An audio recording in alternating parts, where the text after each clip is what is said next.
My name is Patricia Kathleen, and this podcast series will contain interviews I conduct with women, female identified, and non binary individuals regarding their professional stories and personal narrative as it relates to their perspective. This podcast is designed to hold a space for all individuals to learn from their counterparts, regardless of age, status, or industry. We intend to transparently investigate the evolving global dialogue regarding underrepresented figures in all industries across the USA and abroad. By hosting these stories and conversations, we aim to contribute to the changing platform and representation of these individuals for the future. Now let's start the conversation.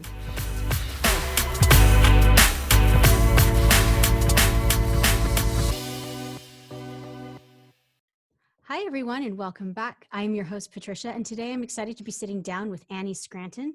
She's the founder and president of Pace PR. You can find it online at www.pacepublicrelations.com. Welcome, Annie. Thank you. Thanks for having me. Definitely. I'm excited to climb in to what you're doing.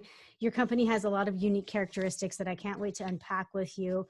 And for everyone listening, I will read a brief bio on Annie to give you a purview. However, prior to that, here's a roadmap for today's podcast so you can follow along in its trajectory. We'll first look at Annie's academic and professional background and history to kind of garner a sense of her platform. And then we'll turn our efforts towards unpacking Pace PR and some of its logistics, the who, what, when, where, why of foundership, the growth since then. And then we'll look at unpacking the ethos and the philosophy behind the endeavor of the company. And then we'll look towards niche industries and other areas that Pace PR might be servicing. Then we'll look at goals that Annie and Pace PR separately or together have for the next 1 to 3 years. Those are changing rapidly in today's landscape. We'll wrap everything up with advice that Annie may have for those of you who are looking to work with her, get involved on some of her levels, or emulate some of her success. As promised, a brief bio. Annie Scranton is president and founder of Pace PR. She has 8+ years experience as a TV producer at major networks, including CNN, Fox News, CNBC, MSNBC, and ABC, where she booked guest appearances for popular shows like Good Morning America. For the past decade, Annie has been leveraging this experience and expertise to grow her own agency, Pace PR, where she focuses on getting her clients regular TV and media coverage to build their brands. So, Annie, I love that because it's very succinct. It feels very much so like you indeed own a PR firm. It's like the exact tincture of the axiomatic truth of your bio is like right there.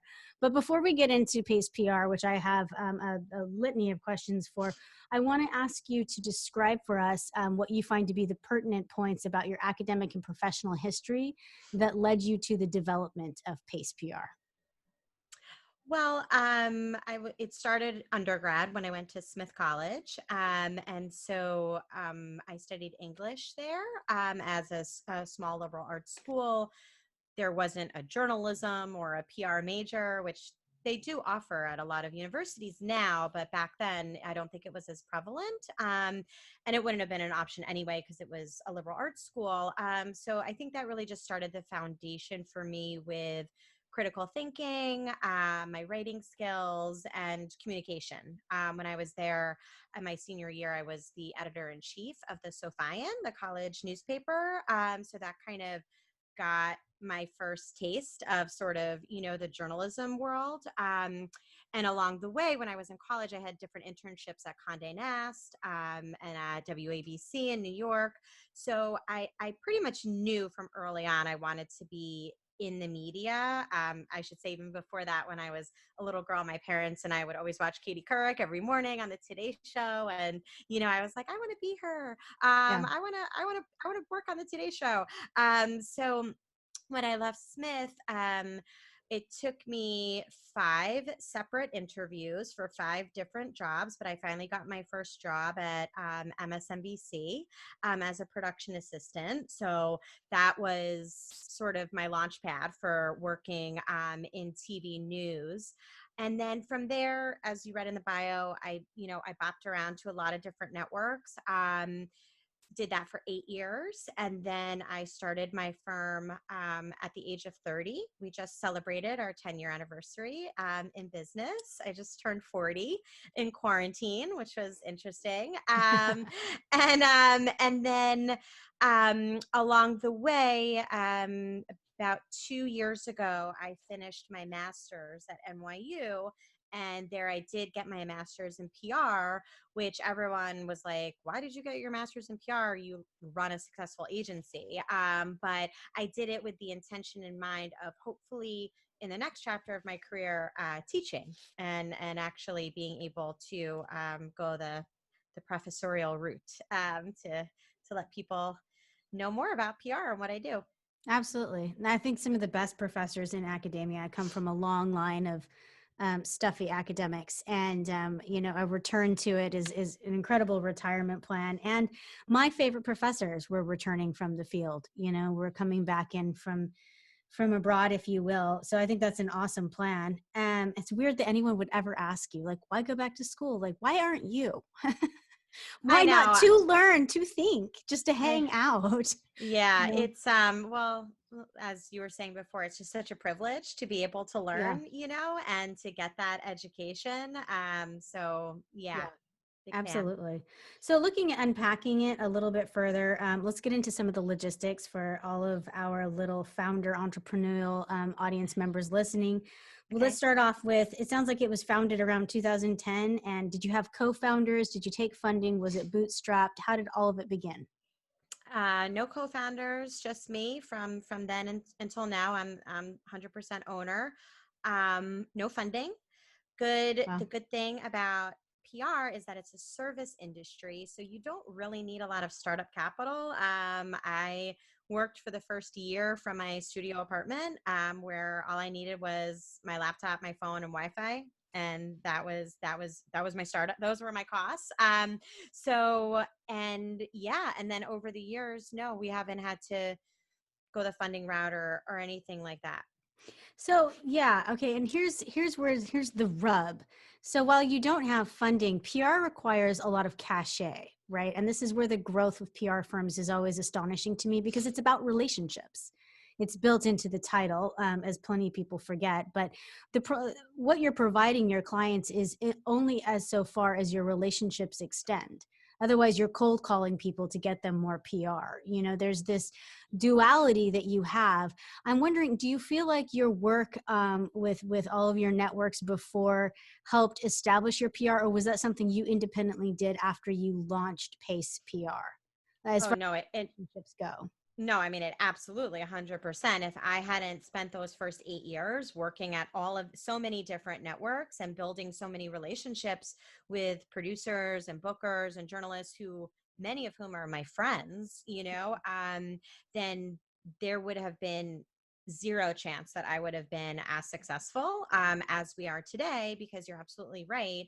As a former producer, I would get in one single day hundreds of pitch emails, hundreds of Mhm. emails from people, put me on your show. I have something to talk about. Book me. And Yeah.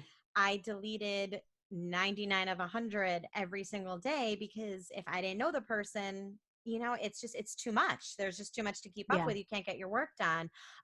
So having relationships is absolutely I think it's a critical part for any business to be successful, because you're only as good as your reputation, and the people who will kind of go to bat for you. But in PR, it's even more critical, obviously, because of the nature of being client facing and external facing. But especially for broadcast television, which is a big part of what my firm does, it's very challenging to get yourself booked on a TV news show if you don't really have an in with the right people. Yeah, absolutely. And I think that it appears as such, especially if you Google these things, it's not getting published on HuffPost. It's a different beast unto itself. It still remains, I think, kind of the unknown and mystified. And I think it's due to those old school relationships, which are very similar in Hollywood as well. I'm wondering, the growth from the time you had these early relationships that definitely impacted, I'm assuming, the success for the first year, but did you have a spike at some point over the past decade of growth that you significantly remember? And if so, what do you think it was attributable to? Um, there was a period of rapid growth.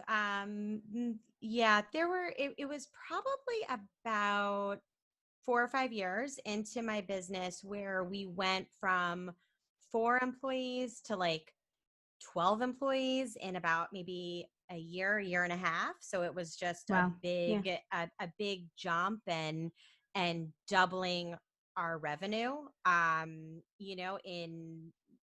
I'm going to say 3 years, doubling our revenue. And what was it attributed to? I think it was just, I think like in the early days, it was just me, so it's a little slower to kind of keep it moving, and me, or to keep it growing, I should say.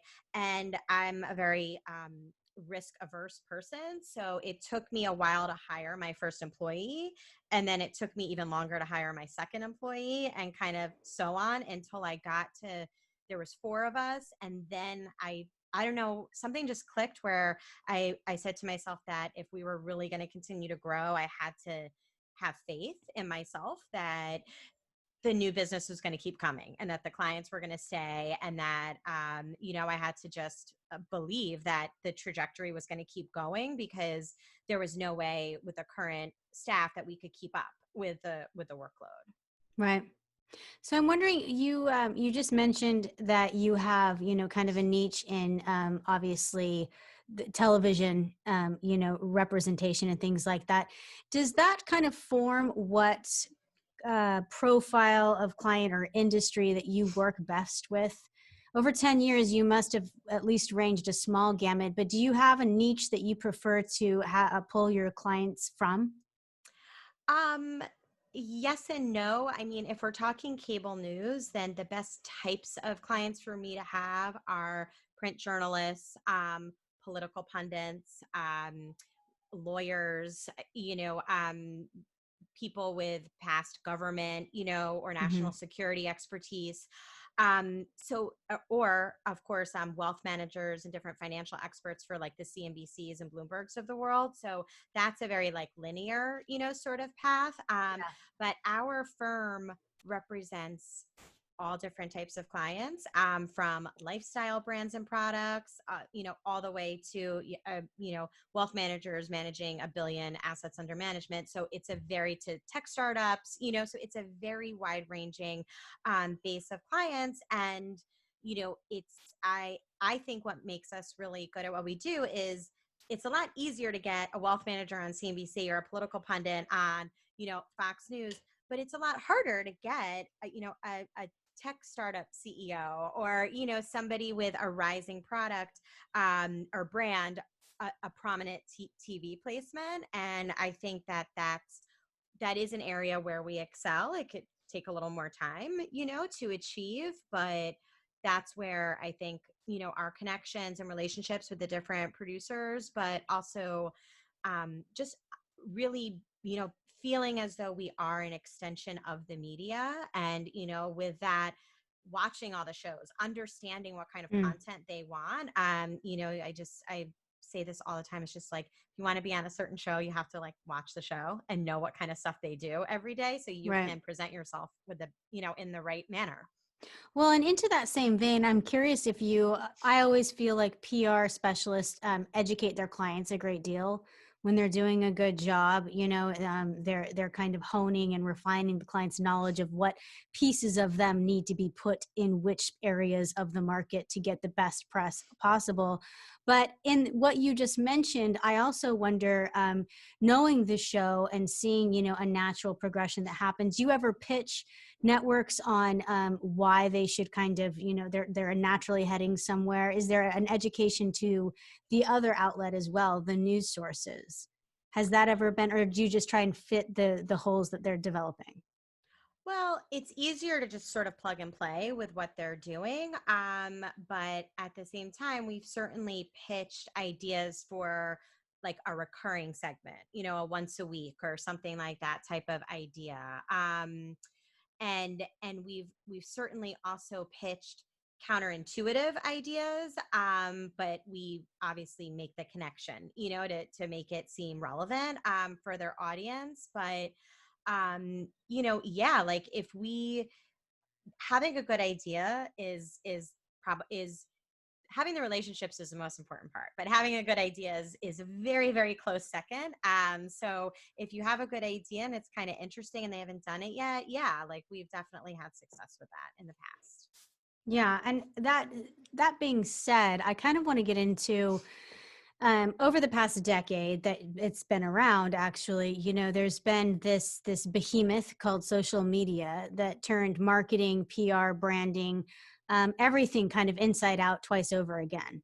And it allowed people to become creative in ways that weren't creative. It turned a lot of old ideas on its head, and it actually allowed some, I think, of the pillars of non-change, to rise within our media structure.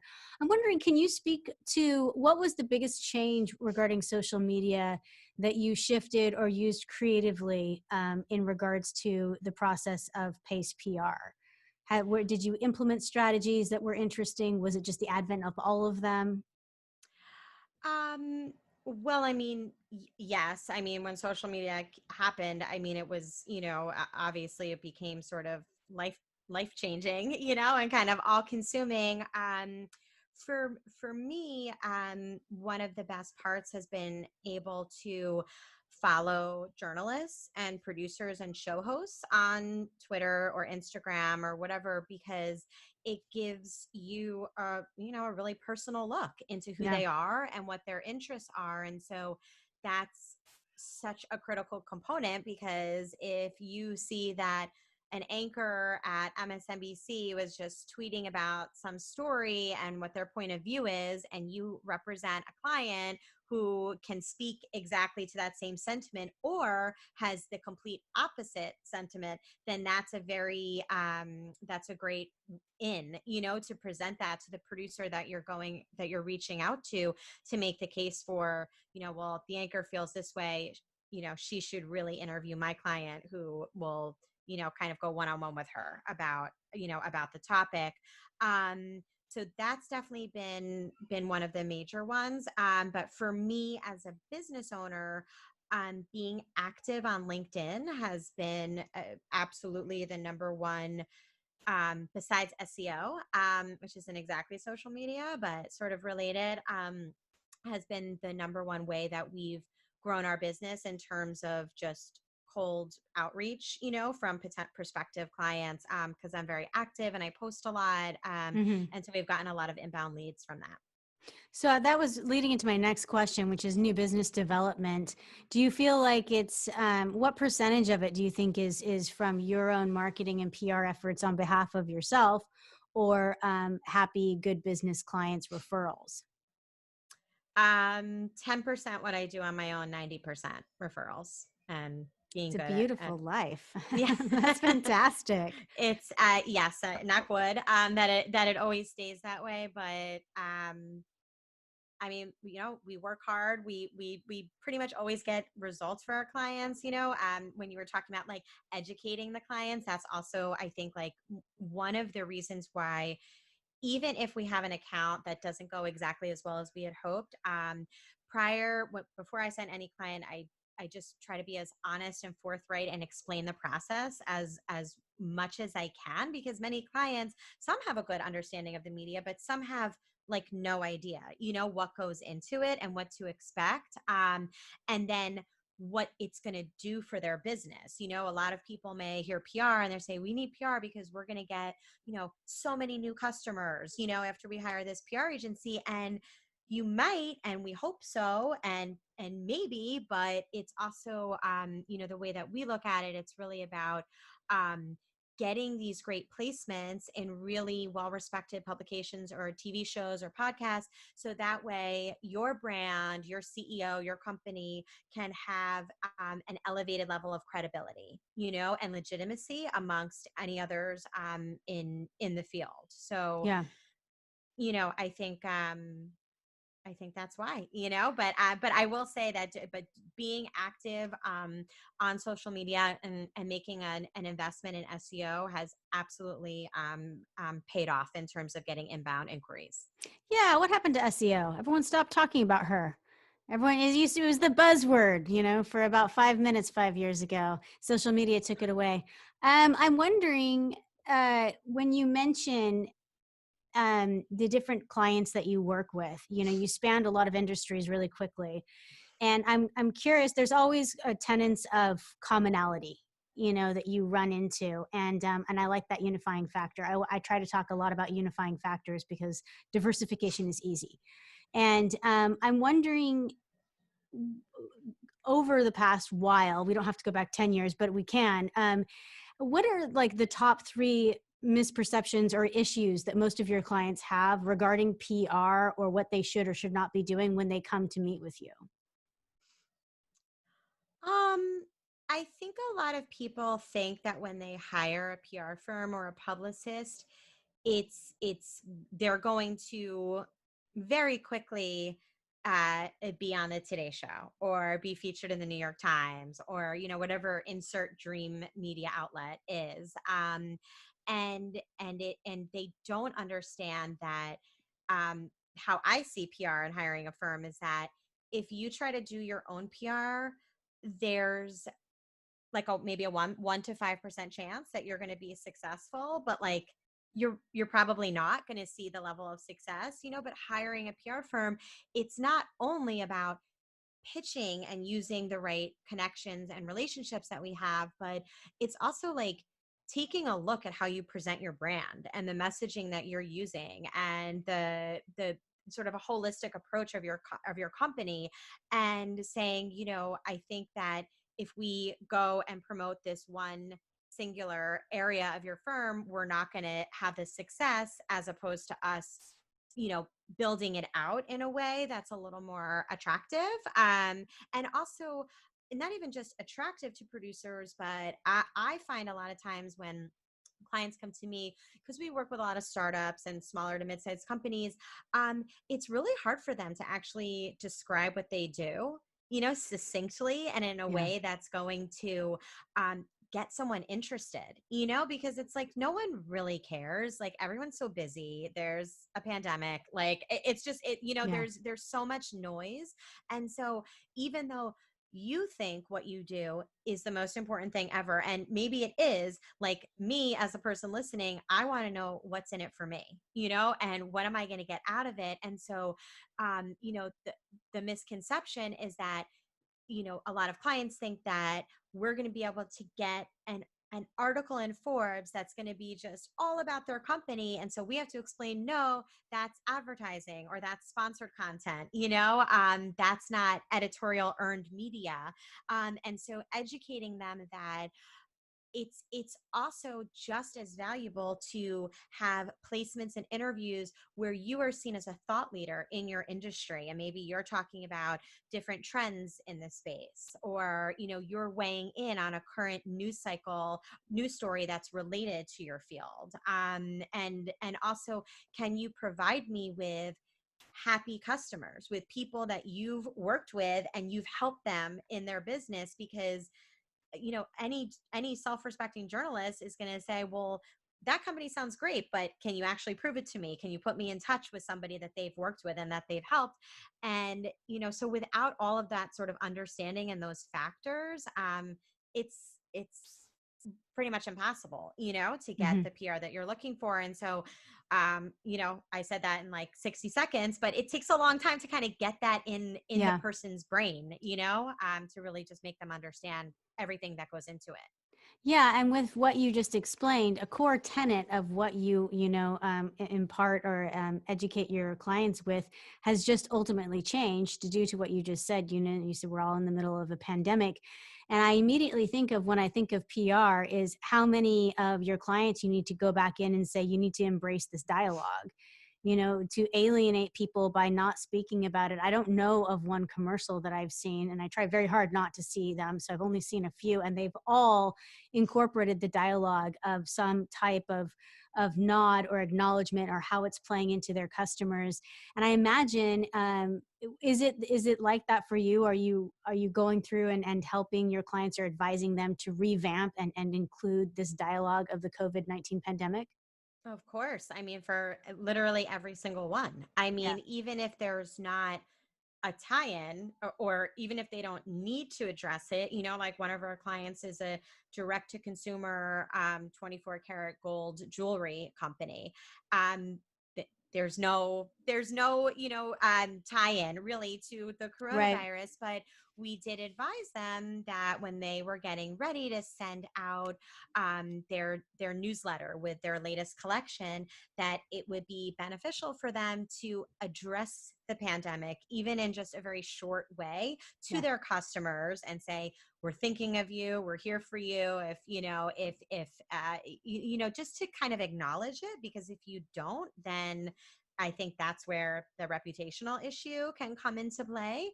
But for every single one of our clients who stayed on as a client, because we definitely lost some clients when this all hit, like in the travel or luxury or real estate space. But Yeah. for all of our other clients, yeah, their businesses changed as much as mine did, where it became about that, and about how can we do we have a way to add value to the conversation? Meaning, can we help? Is there a way that we can offer assistance in some way, whether that's financial expertise or in remote learning or in psychology or whatever, Right.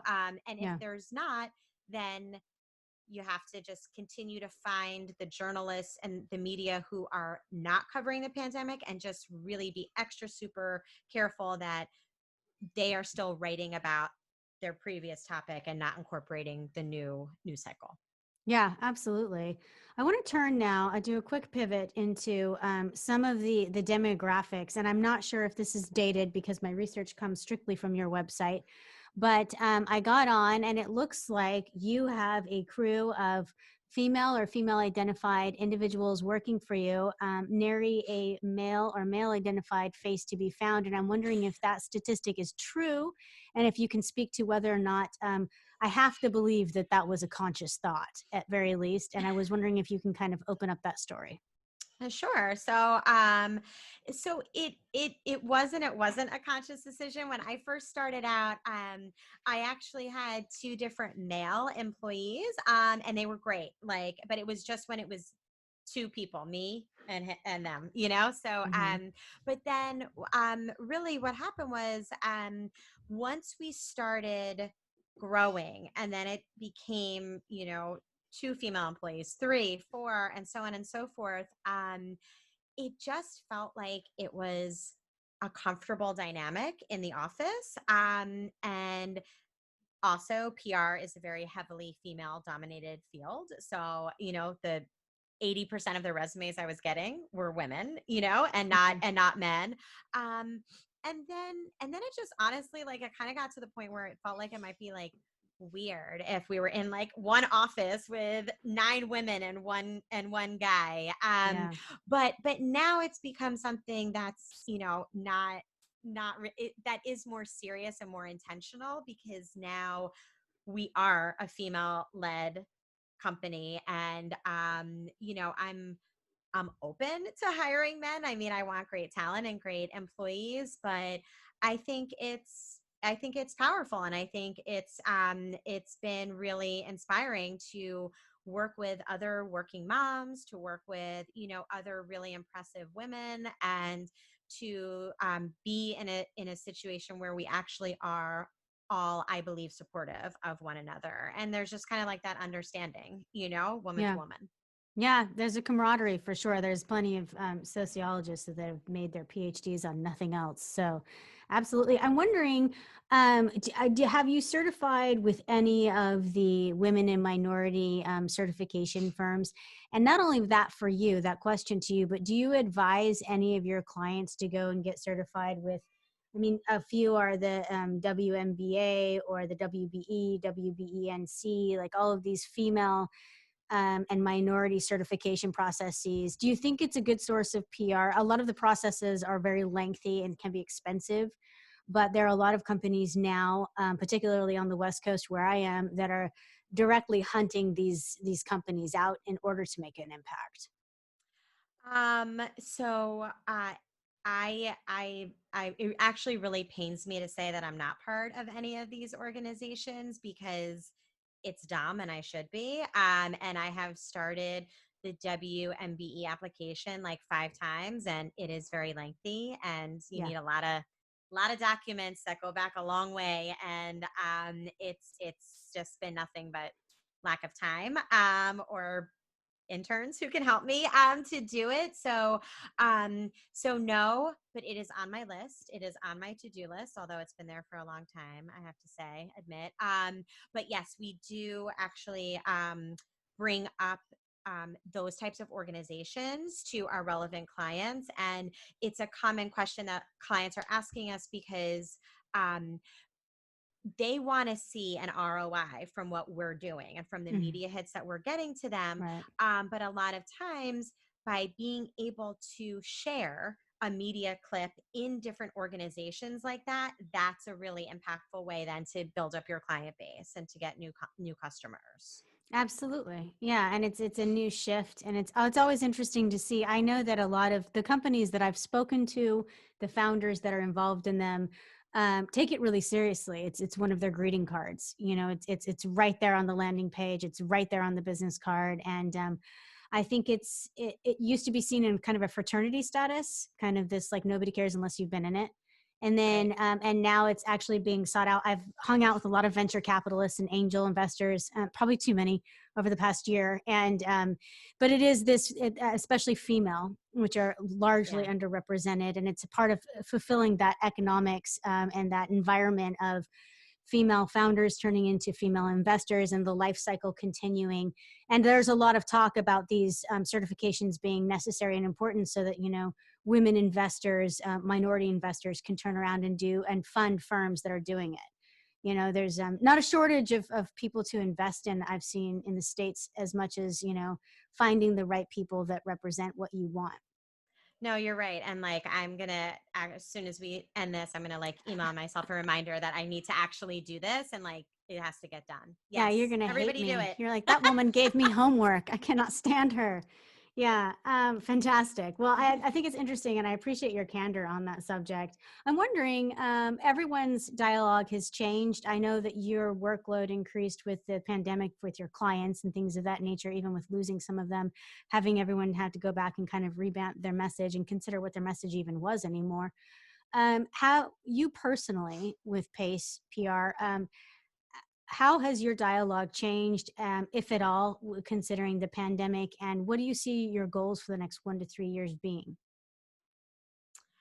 Um, well, I think the dialogue it hasn't changed, but it has become even more intentional or even more pointed where, we're trying to make an impact, and we're trying to work with clients and put out messaging that is going to be helpful, and Yeah, useful. And even if it's a brand or a product or something that isn't directly related to these big global issues, making sure that we do it even more thoughtfully and even more yeah. carefully, and so that way we're always being proud of the work that we're putting forth for our clients and leading them in the best possible direction, for their reputation as possible. For me, in terms of if my goals have changed, I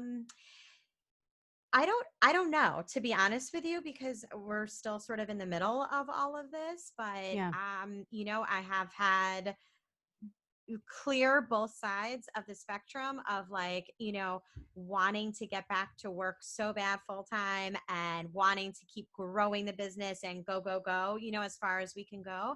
And then on the other hand, I'm home now with my daughter who's almost 2, and it's been really nice, on some days, not all days, but on some days it's been really nice. And so I'm not sure. I think like, for me as a working mom, trying to find that balance is, who can find the balance? Like, it's impossible, to perfect it.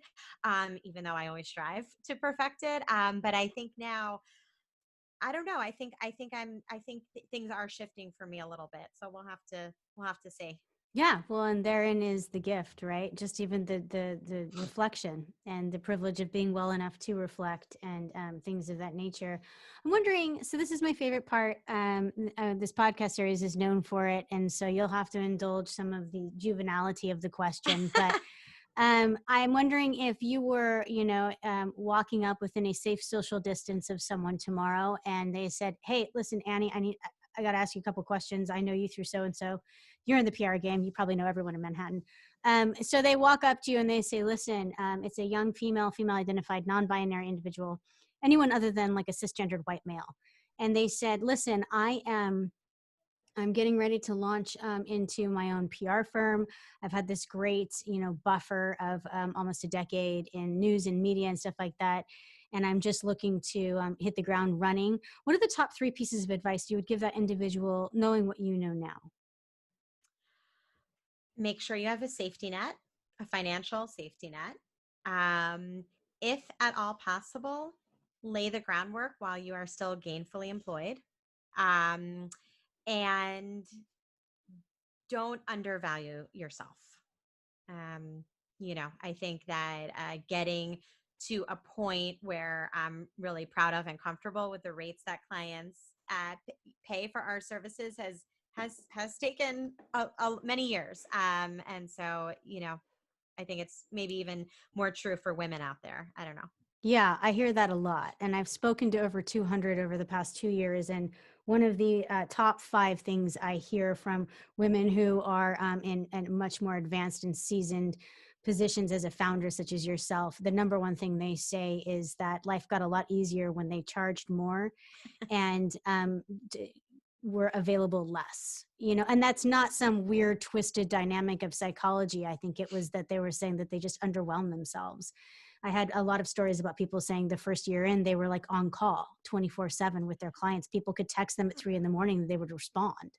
Oh yeah, like sometimes I would be on my computer like literally 16 hours a day, I mean, little breaks here and there. I mean, but it Yeah. was crazy. I mean, I was blessed because I loved it and I still love it. So it Yeah. didn't feel like so much work, but I do actually think there's a little bit of psychology there because Mm, if you're not available 24/7, that means that you're respecting yourself and that you're setting yeah. boundaries for yourself and making family or whatever else a priority. And I think once you start to carry yourself and live with that intention, other people pick up on it, and that's and things get a little easier in some ways. Absolutely. All right. So I've got a safety net, lay the groundwork while you still got your day job if possible, and don't underestimate or undervalue yourself. Mhm. That's awesome. Those are fantastic. We are out of time today, Annie, but I want to say thank you. I know you're busy. You've got a little one, you've got a massive company, and you're sitting in New York, which is, its own hot pocket of issues, as we all have. But I just want to say thank you for your candor and your story and all of your information. I appreciate it. I know my audience does as well. Thank you for having me. Absolutely. And for everyone listening, we've been speaking with Annie Scranton. She's the founder and president of Pace PR. You can find it online at www.pacepublicrelations.com. And until we speak again next time, remember to stay in love with the world and always bet on yourself. Sláinte.